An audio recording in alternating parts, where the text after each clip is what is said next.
We have extensive timber cutting rights at our Englewood division on northern Vancouver Island, and smaller timber tenures near Pemberton, Harrison Mills, and on the Sunshine Coast.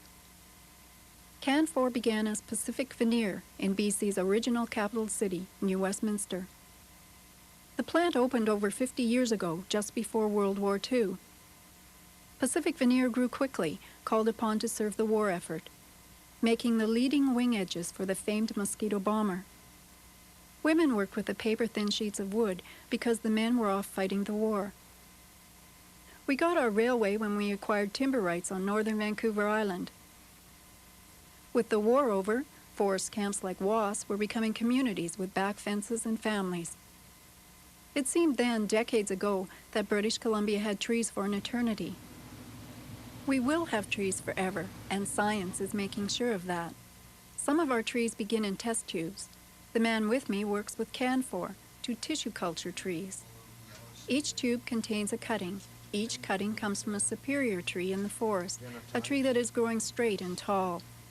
The species here is growing in a test tube because this way we can grow quality trees faster than by using seed. As it grows, we then find we end up with a culture that will look similar to this. A very full test tube, very well branched. The species we're working with here is yellow cedar. My grandmother used to start new geraniums this way, although this is a lot more sophisticated. Here, Les Clay's people will break this cutting into 10 pieces and start 10 new test tubes. Here's another way we improve new forests. This is a Canfor seed orchard where we raise seed. We're growing trees chosen because they're superior, straight, tall, and free of defects. In springtime, we collect the male cones in the orchard, and after drying them, we extract the pollen. The pollen is used to fertilize female cones. The objective is to produce superior seed. Seed goes to the nursery. Hundreds of thousands of seeds from a number of species shipped to nurseries who contract with us. Growing seedlings is a big job. Canfor alone plants 20 million new trees a year. This is Reed Collins Nurseries. Canfor supplies seed to several contract nurseries. Their job is to monitor seedling growth, to make sure each seed becomes a robust new tree. So seedlings get a year or two of royal treatment now to prepare them for 100 years of growth in the forest. The tree planters quickly become expert at finding good planting spots. Canfor plants about 3 trees for every tree we cut, and the objective is to get them planted promptly. The planter has to make sure each seedling goes into soil in which it can thrive.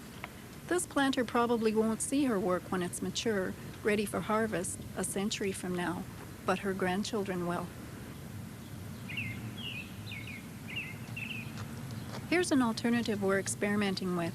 Instead of planting the seed at a nursery greenhouse, it is planted right in the forest. The plastic cone is a miniature greenhouse. The plastic will photodegrade, disintegrate, and the seedling will grow in the forest and avoid the shock associated with transplanting nursery seedlings. Yep, it's a milk carton. Deer and elk love to browse in harvest areas. They're welcome to the other plants, but we must protect the seedlings, and the milk cartons help.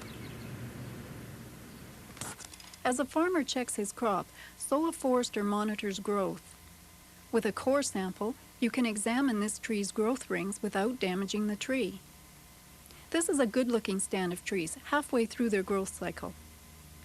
Below, you can see the stumps of the old growth, the first forest that was harvested perhaps 50 years ago. And the small trees on the ground show how this forest was spaced. We cut some to leave more room for the most promising trees to grow. The core sample shows the results. Right there is when we spaced it. And you can see by the rings they got wider after we spaced. Just like your carrots in your garden, when you space it, you'll get a much bigger carrot.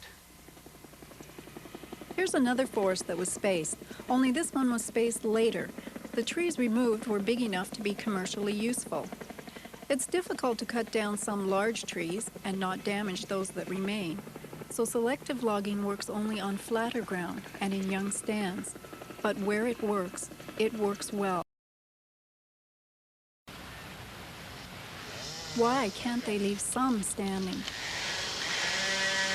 The fallers will tell you it's a matter of safety. So why can't you guys selectively log an area like this when I can have somebody come into my backyard and take a tree out and leave 2 or 3 standing? There's a big difference between a big, like the wilderness compared to what's grown in your backyard. If you've got 3 trees growing, I mean, it's easy to take out 1 tree. But if you're in a big setting like this here, and you fall a great big fir, just look at the small trees that are going to get damaged just by taking out that 1 tree. If you selectively log, 1 tree comes down, hits other trees, which in turn come down and can hit the fallers. Or when we're not even there, but the rigging comes in and they have lines going back and forth, and when they hit one of these trees, it can pull it over and it lands on a chokerman who doesn't go home that night. BC forests are thick.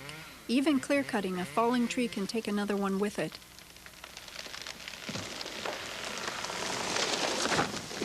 If there were trees all around, they could fall unpredictably. Most trees grow on steep mountainsides. They are felled so they stop as they land. But if they roll downhill into standing trees, the results could be disastrous. Green lines will be the actual forest cover. Forestry begins with planning, and today that is often done with computers. For instance, we'll need roads for harvesting, but we'll plan to build them so they're environmentally safe. Here's a mature forest ready for harvest, but first we'll need information to plan the next crop. Just as a doctor is trained to sustain life, a forester graduates from university trained to raise trees. By examining the forest and the soil below, the forester plans the next crop, deciding what kinds of trees will grow best and when and how they should be planted. Then, once all the roads have been built, the fallers can begin the harvest. Burning seems to hasten new growth. The weeds are growing like crazy, of course, but the newly planted trees have taken nicely and in time will overtake the brush around them. To give you some idea, here's a hillside that was planted with trees 4 years ago. On average, they're close to a man's height now. Once young trees are established, they grow quickly. The crop here is 10 years old. Growth is vigorous and the trees are branching well. This is a more mature forest, planted 23 years ago. New branches are competing for light above, forming a forest canopy that is 10 or 15 times a man's height.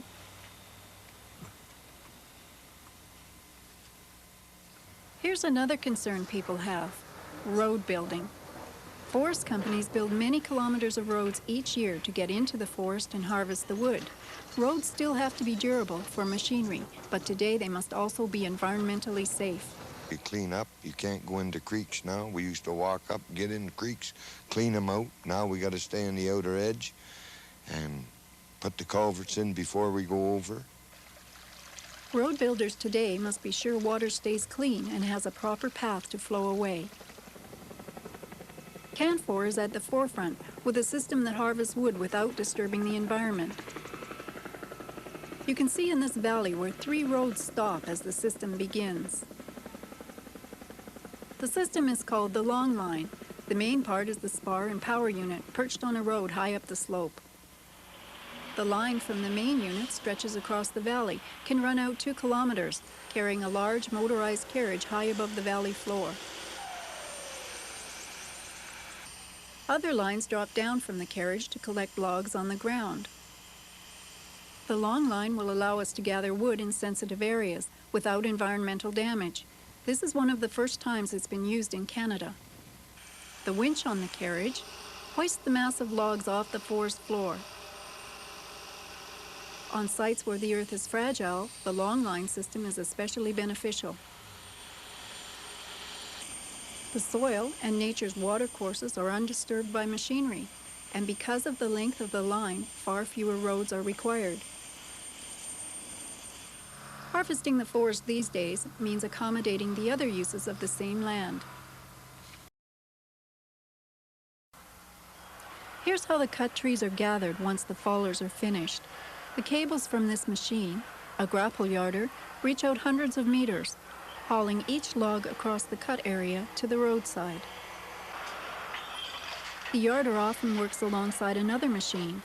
Once it has the trees at the roadside, a loader just down the road can pick them up and place them on trucks.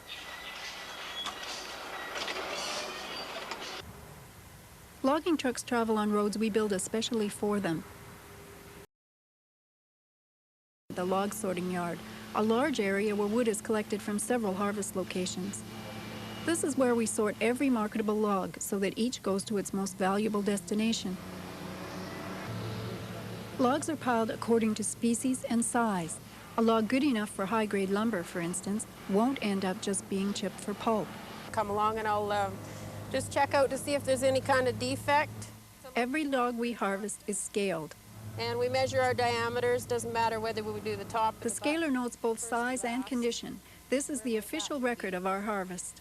Okay, as we get our numbers, then we punch them into our handheld recorders.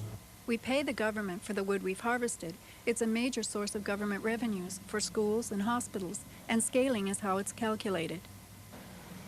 Once wood is sorted and scaled, it moves into the water and out of our hands. The next stop is the customer, a pulp mill or sawmill, perhaps in Greater Vancouver.